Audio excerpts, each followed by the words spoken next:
Kumusta mga itlog nyo, Kanars? Yan yung pag-usapan natin, ang egg kahling at gaano kaimportante ito sa breeding. Ang egg kahling ay isang subok na paraan at ito ay ang pag-alis sa mga itlog na sa tingin nyo hindi dapat isali sa pag-incubate. Dapat sundin ang mga ito. Una, suriin kung may crack. Ito ang sanhi ng pagbaho at pagkasira ng itlog.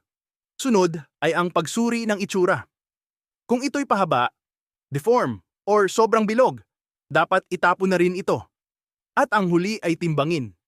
Sa manok, panabong, ang magandang timbang ay nasa 40 gramo hanggang 55 gramo. Kung lagpas ito, 55 gramo, di rin ito maganda. Maraming maling akala kasi na kung malaki daw ang isang itlog, malaki din ang sisiw.